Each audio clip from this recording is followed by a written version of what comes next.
Right, hello guys from the village. Welcome to another video. If you are seeing me right now, if you are hearing me right now, you are the one wandiri kutaura naye. You are the one kana uri kundiona face yangu ndichitaura kudai ndiwe wandiri kutaura naye. Iwe une foni inoenda pa internet, iwe une foni inokwanisa kuona mufananidzo wangu, ndiwe wandiri kutaura naye. I'm in the village right now. I'm staying in the village. I relocated to the village.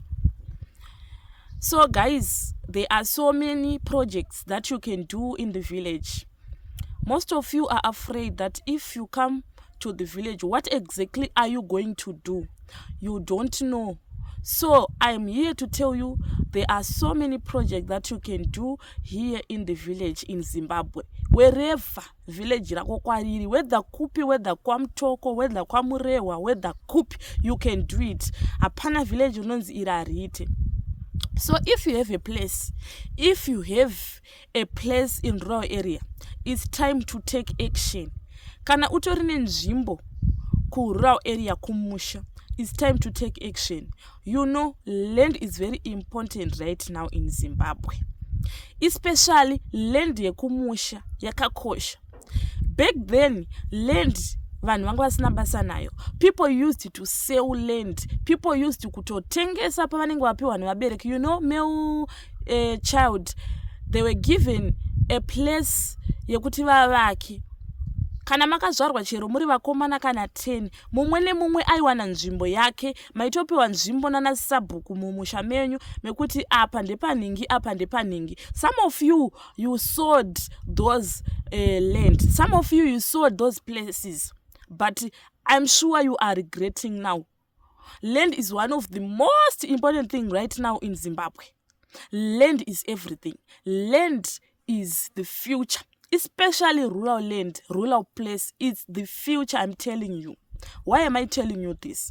Here I'm sitting behind a one-roomed house. A one-roomed house. It's a very small, but there is a big place here.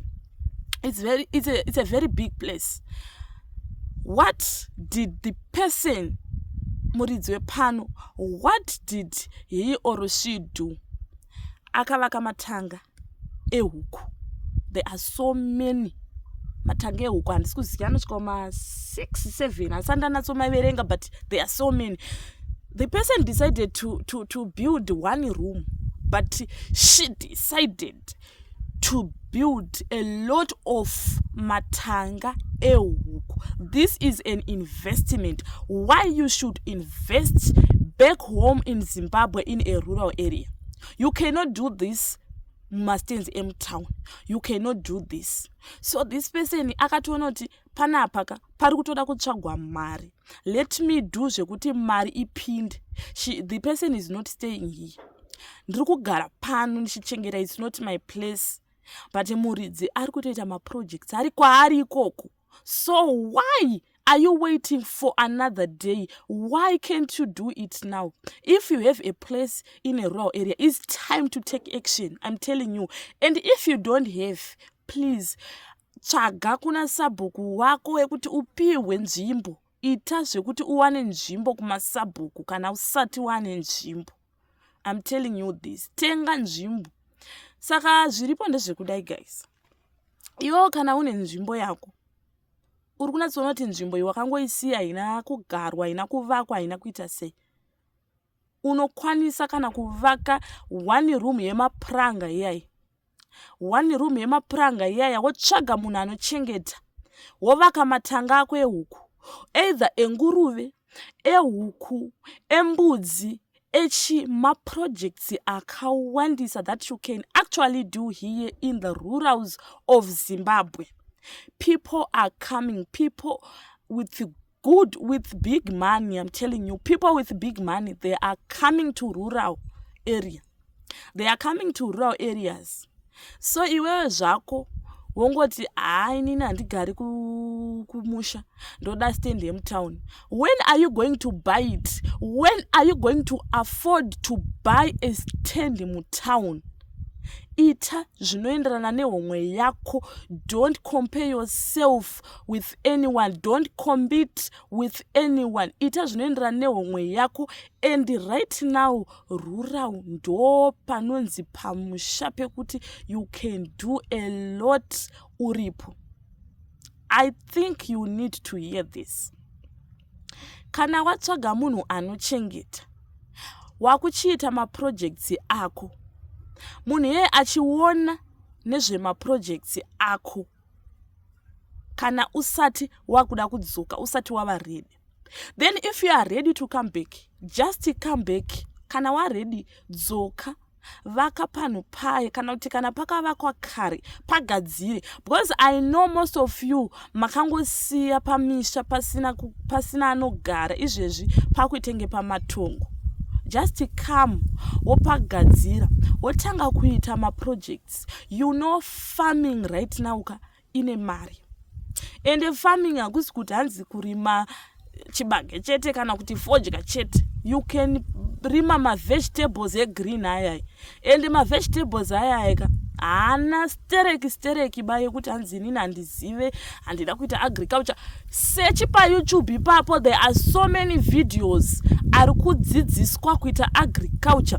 There are so many videos ari kudzidziswa kuchengeta nguruve. There are so many videos ari kudzidziswa kuchengeta mombe. There are so many videos ari kudzidziswa kuchengeta imbwa chaidzo. You can do project yembwa, I'm telling you.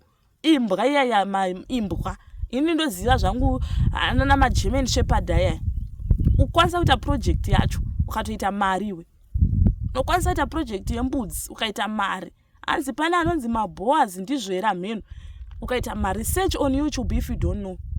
Unoenda kana uri kutondiona ka wakatonaka iwe. You are good to go kana uri tokwanisa kundiona panapa. You have data, we have phone yekuti inokwanisa kuenda paYouTube yonosearcha. Ndo zvakanakira YouTube. Unonosearcha zvauri kuda. Ndoda kudzidzisa nekuchengeta huku dzechibhoy. Wosearcha mavideos anobuda akawanda. Wototanga kudzidza kuchengeta huku dzechibhoy. Zvimwe zvacho azvidi kuenda kuchikoro. You can do it. Wango researcher. So wototanga. This is the time to start. There is no any other time. Right now is the time to start. Worima ma-vegetables ako. Even une place diki yekuti hanzi nini, you don't need a big place yekuti ndotoda zimunda ziwombere kuti ndikwanise kurima, ndikwanise no, even that small place you have. Portion iyoyo isa derere, portion iyoyo isa ma-vegetables, portion iyoyo rima cabbage, portion iyoyo rima ma-onions, ma-king onions, ndo mamwe futi asina that labor. Haana labor yakanyanyisa. Rima tanga nezvidiki izvozvo. People are making it murural area. Muri kuona mpinga dzichibva matown mukuya kuzovaka dzichiwe. Guys, ini ndiri kuona a lot of people, they are relocating from matown kuya kumamisha. Vari kutsvaga mastands mumamisha vouya kuzovaka kumamisha. Why? They are doing projects. Kumamisha kune mari zvamanje manje. Vanhu vari kuita maprojects akasiyana siyana. Saka usati hanzi inini zvandizvigoni. Hapana anozvigona. We all learn. Hapana anozvigona, hapana akaenda kuchikoro kwazviri. We all learn. Ndo zvandiri kuti kana une camera, une phone ine camera, une phone yekuti ukwanisa kundiona, you search nei ma-vegetables akadai anorimwa sei, anoita after how long, anoshandisirwa zvese zvinobuda zviripo paYouTube. Everything is there. Especially kana utori nenzvimbo yacho kumusha. Some of you guys, you are regretting because makatengesa nzvimbo dzamainge makapiwa. Mukati muchatenga nzvimbo kumatown, but now you can't afford it. You cannot afford kutenga stand mutown. How many years do you want now kuti uchengete mari yokutenga stand mutown? Tell me the truth kuti uri kuda makore mangani? Makore ese iyoyo shoma yawe unayo. Shandisa utsvage musha wako kumamisha, kumaruzeva, kumavillage.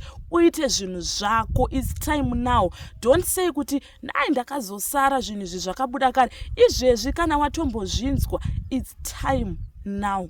Young people are relocating. They are moving kuya kumamisha. Young people. kwete kuti hanzi chembere ndo dzakuda kugara mumamisha chete. Very young people vana vari kuma-20s they are coming kuvaka kumamisha. Do you think kuti havadi kujabula zveta? Because they know that's where the future is. The future is right here in the village. I'm telling you, that's where the future is. Future iri pano pamusha ndo pane future. Zvandiri kukudzai kuti munhu wepano haatogari pano but ane matanga akazara. Guys, I did a video ndichitokuratidza matanga akazara ehuku. Handiti imari iri kutobuda ipapapa. Ari kutoita maprojects but akangovaka one room. You may laugh kuti munhu nai ndichitoda kutovaka zimashoni mutauni, ndichitoda zimba zihombe, but from that one room ari kutoita mari. So this is the time now, guys, to take action. Now you are about to retire. Izvezvi zvauda kuretire. What is your plan kana waretire? Then nemiwo futi muchazoda kuretire. Maybe you are still young, hamsati makuretire zvenyu, but kana uchazoda, what are you doing? What is your plan, guys? Listen and listen very careful and don't say kuti andina kutaura. This is the time to take action. This is the time to do what I'm telling you to do, guys. If you have a plan wakatonaka wakadaro, if you have a plan yeku utori nepanzvimbo pako, you are good to go. Vana vadiki vangani vamaona vari kuuya kumamisha vachivaka kumamisha. Do you think kuti zvoni vana ivavo vakapusa stake? Moti ndotoda kuvaka zimashoni rangu mtown. When are you going to do it? Tell me kuti when are you? And some of the people, I don't know, some of the people who are here in Zimbabwe or who are already in the diaspora, I don't know, but the way they say Zimbabwe is hard, it seems like we are going to bed with an empty stomach. You know why I'm saying this? I was in South Africa 5 years ago, 6 years ago. I was in South Africa and I was told Zim is hard. Zim is hard. And I was afraid of coming back to Zimbabwe because I thought there is no sadza. I thought there is no bread. I thought I'm going to die with hunger, I'm telling you. Because the way we were told, the way I was told, Zim is hard. It was like, there is no, guys, it was like too much. Like, but then I came back. When I came back, you know, guys, I started to do business and it was better. Like, it was not the way people were saying it. It was different. I'm not saying everyone should come to, everyone should relocate. It's a planned move. It's a, you know, you have to plan. You have to plan to move back to Zimbabwe. You cannot just say, tomorrow I'm going to Zimbabwe. I saw this video. Tomorrow I'm going to Zimbabwe. You have to plan it. You have to plan it. Because there are also some of the disadvantages of just coming. You know, you are not used to this life yet. You are used to the life of eating KFC, eating this and that. And here in the village, you are not going to get it every day. That's the truth. You are not going to get what you are used to. You are not going to go to the mall every day. Life is different, but you have to adjust and to get used to it. So you have to plan your move so that you can come back. You have to also research on what others did, what others are doing, so that you are going to get used. You are going to see the advantages and the disadvantages. You are not going to just come like, oh, tomorrow I'm going to Zimbabwe, I'm going to relocate. You are going to cry again and you are going to blame us. You are going to blame the people Vakakuti come back and relocate. You have to plan the move, but the time to plan is now. That's what I'm saying. The time to plan your move is now. The time to plan your move is right now. You know what you need. If you have a place already, cheram god, water is life. Pane zvese zvauchada kuita. mvura ndo yakanyakosha. Chera mugodhi pane zvese zvauchada kuita, even usati waitomhisa kana any structure yechinhu kana chera mugodhi, you need water. Because kana uchazoda kuita maprojects, it's hard kuti unokumbira mvura yekuita maprojects panext door kana kumba kwemwe munhu. It's very hard, I don't want to lie. Inenge isiri mvura yekumwa chete, inenge iri mvura yemaproject. So ukachera mugodhi first, it's a good move yaunenge waita. Wozoisa any structure kana one room yemapango vamwe vari kuzviita. And I can see kuti most of the people vari kuvaka, vamwe vacho vatori kunze, but vari kuvaka kuno kuZimbabwe, and it's a very good move. Why? Because kana va retire, they vane something to start from. They have somewhere to start from, not from zero. It's so hard that you have been away for more than 15 years or 20 years and you just come back. Wosvikogara mudzimba dzevanhu. It's so difficult. Une mhuri, une vana, uri kuremedza vamwewo vauri kugara navo, zvinorema. So plan your future today. This is the time to plan your future. Your retirement plan is now. Ndo zvandiri kuzama kutaura. So pandiri kukudzai kuti rural area ndo iri ine upfumi zvamanje manje. Ndiri kuti plana iwewe. Waplana kuti inini kana ndazoretire, let me build my house. Let me build even my 2-roomed house. Ndovaka zvikwere zvangu zvehuku, ndovaka zvikwere zvangu zvenguruve. Kana ndaretire ndichaenda kumba inini, ndinenge ndine pekutangira. Andi muri kuona. So isisu kumavillage kuno, we don't buy bread every day, we don't buy vegetables every day, we don't buy meat every day. It's different from the city. Everything you have to eat in the city, you have to buy it. So that's one of the advantage that we have here in the village. That's why I'm saying you should make your retirement plan in the rural area. Tinorima ma vegetables, tinorima madomasi, tinorima ma onions, tinorima mbambaira, tinorima chi, so that hatiburitse mari every day. Hatitenge muriwo every day. Tinongonotema mugarden, tinongotema ma onion, tinongotema madomasi. Less cost yezvinhu. Takuto minus. It's minus because muriwo unotodiwa every day and kudya unotodya every day. Kudya unotodya every day. So it's less, unenge watokata ma cost. In town manje, domasi roro uri kutoda, you have to buy it. Vegetable uri kutoda, you have to buy it. Chii chauri kutoda ichocho uri kufana kutochitenga. Chingwa, you have to buy it. Ndosaka vanhu vari kuuya kumamisha because vari kuona kuti one, kune maprojects ekuita ekuti vakwanise kuraramisa mhuri. 2, kune makosi ari less than ekunge uchigara mutown. Ande muri kuona mamwe maprojects haaite kuitira mumataundi. Ungati anzi panext apo mutown pane nguruve, panochengetwa nguruve, sure zvingaite izvozvo. So guys, what I'm saying is plan your future, plan your retirement. Kana wa retire, what are you going to do? Izvezvi wakuma 30s, wakutoda kupinda kuma 40s, what is your plan? It's back then pazvainzi kuvaka kumusha hakuna value, dzimba dzemutown ndo dzine value. Izvezvi zvikumusha kwane value guys. Kuri kuitwa zvinorova. I want to show you around this place on my next video.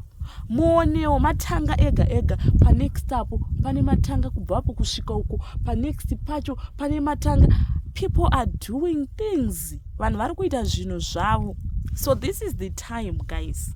Kandiri kuti this is the time. Ndiri kuti chitanga kuplana kuti wakuda kudzoka kumusha. Iwe kana wa retire, chiplana kuti inini ndakuvaka 1 room yangu, ndovaka matanga angu ekuti kana ndadzoka ndinosikopinda hangu mu 1 room but ndine panondipa mari, because kuwana kwakasiyana. Vamwe vedu tunowana mari yekuti tinotokwanisa kuvaka 15 rooms kumusha. Vamwe vedu tunowana yekuti tinokwanisa kuvaka 5. Vamwe tunowana yekukwanisa kuvaka 1. asi zvakangofanana.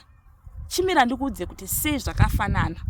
Iwewe une mari yekuvaka 1 room, uchavaka 1 room wovaka zvikwere zvako, wochitanga kuita maprojects ako. Mari yemaprojects ichaita kuti uvake that 5 room, that your dream home, that your dream house. Ichaita kuti uvake izvozvo.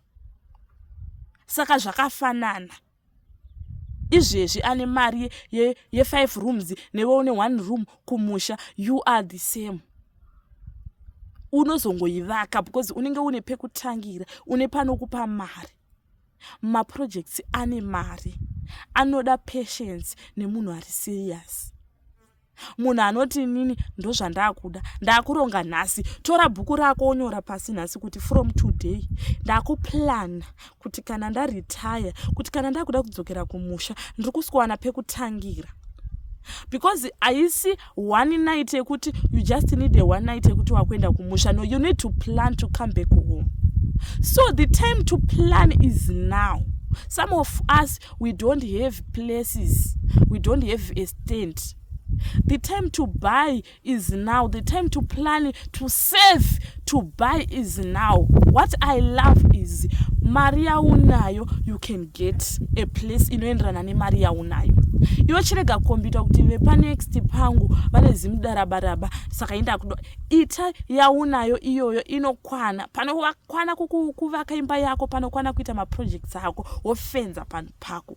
You are good to go. So guys, this is the message that I have for you today. The time to plan is now. Whether you are in Zimbabwe, whether you are in the diaspora, wherever you are, the time to plan is now. Thank you so much guys for your support. I'm seeing your support and I really appreciate. You are too much. Thank you so much. Please don't forget to subscribe, to share this video, why you need to relocate to the rural, why land is important in the rural now. Thank you and bye guys. Wish you all the best.